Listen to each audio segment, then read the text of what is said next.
Welcome back to Open Line. We are talking about a topic that has been the top of mind for a lot of people over the past week. Just 1 week ago tonight is when the Smoky Mountain fires just ripped out of control because of the blazing winds, hurricane force winds, who would have thought, in the mountains.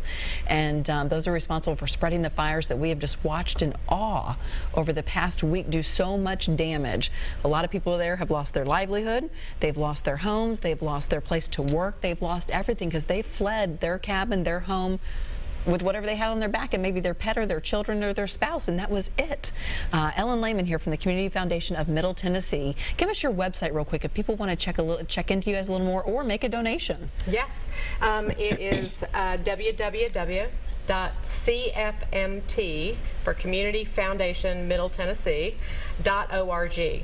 On our homepage is a way to give to support our friends in Sevier County, and there is plenty of information about the work that we do if anybody wants to learn more. You described it at the top of our show as a wall. You guys are kind of like a wall full of mini cubby holes. Yes. That are different organizations, different charitable goals, yes, different charitable intentions. So we have over 100 of those cubby holes that are scholarship funds. We have about 400 of them that are endowments for particular nonprofit organizations. People, if they want to make sure that their church has a steady stream of income, even after they're no longer around to write a check, they can set up a fund with us, and we will send, in their name, we will send to the church money every year. It sounds like to me, and please correct me if I'm wrong, you guys either do the emergency funds like we're talking about right now with Gatlinburg, or you also, people can come to you with money and say, here's how I want this money to be doled out now and in the future, or I have an idea of how I want this money to work. I want to set this up.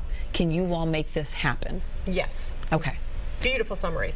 I don't know about that, but it worked. Well, no, I mean, one of the nice things about what we do is we get to say yes to people. When people have an idea that they want to do, we can generally make it happen as long as it's really charitable.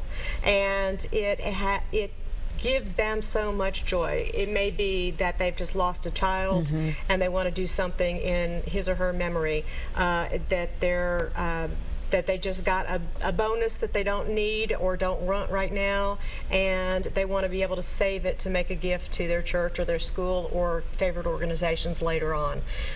We really have a tremendous amount of flexibility, and all we care about is that people pitch in to make this the community we all want to call home. And you guys know all the details and workings of how this works with your taxes and how this has to be lined out with all the official paperwork, and you kind of take the headache out of that part, right? Yep. Man, that's pretty nice. What about administration cost? Everyone wants to know, if I'm giving you a $10 check, how much of that is really going to whatever I'm giving it to? Okay, so I haven't done the numbers on a $10 check, but the reality is that we get paid $1.25 for every $100. Okay, so about 1%. Yeah. Wow. That's it. That's it. That's amazing. Because when you look at some other organizations, and I'm not going to name any by name, that is not the case. And it's important to do that kind of research. Absolutely. Is it hard to, though? As a general rule, it shouldn't be. You know, we believe in transparency and we believe in accountability. And we encourage other nonprofits to do the same thing. Some are probably more likely to do it and some are not. But part of the reason that we started the website givingmatters.com is so that people can get on that website and dig around and find the information that they care about. There's a lot of information per each nonprofit organization, but that's because, like, my aunt wants to know who's on the board. Right. Because she wants to know if she knows someone who's in the governance structure. A business person wants to go and they want to look at revenues versus expenses. You know, it's all about the numbers, etc. We have other people who say, well, I just want to know if they got a clean opinion from the auditors. Whatever it is, and then of course lots of people just want to look at the program and the mission. Whatever it is that's going to make you feel good about giving a gift to that charity, we want you to be able to find it. all in one place, literally at your fingertips. Very nice, very nice. Now, I know that I think it was the day after these wildfires broke out, so maybe that next Tuesday we started saying on our newscast, we're teaming up with the Community Foundation. Here's a great place to give. Go to our website. We will link you right to theirs. Right. You can make an online donation. How does it all come together that quickly? Well, fortunately, we have had Channel 5 as a partner for us, literally, I think, since 1993 when we had our first disaster, which was the ice storm, if anybody remembers. We have just developed an incredible sense of trust and partnership, and we have been extremely grateful for you all and the role that you have played in helping keep people informed.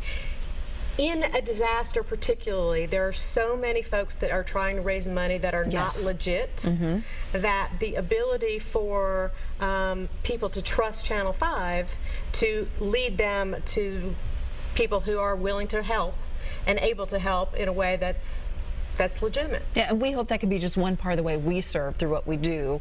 You know, the avenue that we have to come onto your television and say, okay, here's what's happening, and now here's how you can make a difference. And we hope that we can be that trusted source to say, we know that they are good and they are going to do good things with this money over a long term, because this is a marathon. It is not a sprint. Absolutely.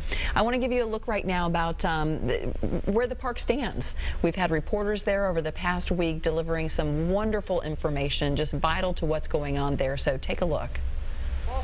But as we came up, we thought, well, maybe we got spared. But of course, once we got right around those sharp turns, everything was burned. Cy Thurman and his wife live in Nashville, but called this Sevier County cabin their second home, where now everything, including 20 years of memories, is gone. This was a 3-story log home. We finished it in about 97. Watched the Tennessee Vols win the national championship in 98 here. The latest numbers show 1,000 structures damaged or destroyed. More than 17,000 acres have burned, like this area of the Great Smokies National Park. You have to wear this fire gear even touring some of these hard-hit areas. There was nobody that probably could have predicted this, and even if you could have, I don't know that there was much you could have done about it. Crews spent the day in the Smokies making sure areas vulnerable for hotspots won't reignite, as hundreds of people like Cy Thurman and his wife plan for what to do next. Fortunately, we've got good coverage as far as the financial end. We're going to be taken care of there, but it's an emotional shock. That certainly is a blessing that they have the insurance coverage. Some people do, some people don't, but insurance only goes so far. Have you found that? Oh, absolutely. Absolutely. What are the roadblocks that some of these folks will run into down the road? You know, I don't profess to be an expert on insurance, and every policy is written a little bit differently, but hopefully, given the magnitude of this, even without a presidentially declared disaster, people will get the help that they need. But you know, but it even goes beyond insurance. Right. For instance, I mean, one of the things we learned in our flood was that landslides were not generally covered. I don't know whether or not that's the case in that neck of the woods, but I imagine it probably is. And I think that's going to be something that is going to be even more problematic for them than it was for us. Yeah, and we've already been talking about it, because now that we've started to have this rain, the brush is gone, the leaves are gone, some of the trees are gone, all the mud's going to start coming down, and that will make it for another emergency, another disaster there.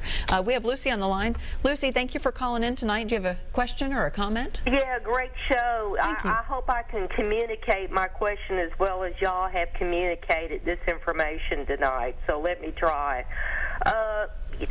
I was wondering if you have a fund, you know, or part of your funds, or if there is a sub-fund in the Community Foundation where, like, a senior, because, let's see, like in the tornado of 98 and the flood of 2010, a lot of seniors had people come in, and other people, too, contractors that ripped them off. And 5, 6 years, 10 years later, their houses are still not repaired, or they've lost their money, the insurance is gone, and they're stuck with, you know, this, you know, terrible situation.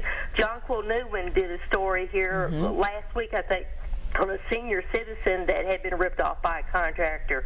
Do y'all have a fund like 5 or 6 years or 10 years from now, if the houses they've been ripped off, that you could kick in some money to help them finally get their house fixed? All right, Lucy, let's talk about, thank you for calling in. It is a concern out there, whether it's going on right here in Middle Tennessee for whatever reasons or down the road there. Well, I mean, the reality is that there are people who want to take advantage of every disaster. The person who works at our office and answers the phone has had several people call and say, oh, I really want to help rebuild houses, and then it turns out that they want to get paid. Here we are thinking that they're just, doing good deeds. It's heartbreaking that people would take advantage of the pain and suffering of others, but I don't know that there's any real way to get around it. Certainly if anybody has a suggestion, please, send it to us at the Community Foundation, and we will probably certainly look into whether or not we could figure out something about that. But the reality is that I guess we just have to rely on neighbors helping neighbors and helping people who are seniors kick the tires and vet the people who are trying to help them. Nobody wants that to turn out badly. Yeah, and you don't know of, I think what Lucy was maybe particularly getting at was, you don't know of any organizations or a particular fund that you all manage that helps senior citizens when they've been scammed, that maybe would step up. No, we are doing work with lots of senior organizations, particularly in the next few weeks, and certainly legal aid has been a big topic and continues to be a big topic. And I predict that we will be making some grants to try and do that, but I don't know how retroactively they will be able to go back to things that happened, as she said, 5 or 10 years ago. And coming up, before we end the show tonight, we're going to run another story about how to know that your money is going to the right place and staying away from the scammers. Because I know the Secretary of State's already come out. You said it too in our commercial break. The scammers are already set up. Absolutely. They are quick. They smell blood in the water and they go. They don't care.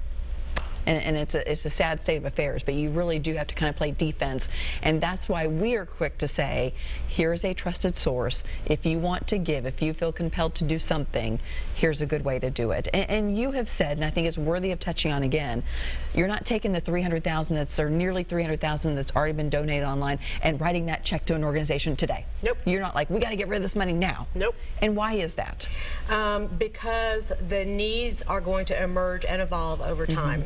And we need to make sure that the money lasts and that it can accomplish all the goals, or at least help accomplish all the goals. $300,000 is going to be a drop in the bucket, but it is. It's got to be a really big bucket, and this is a very big drop. Yeah. And really, it is about making sure that we haven't run out of money before we've run out of need. Absolutely. On that note, we're going to take another quick break. When we come back, the story that I told you about, to stay away from those scammers, we'll talk with Ellen more about the Community Foundation, so don't go anywhere.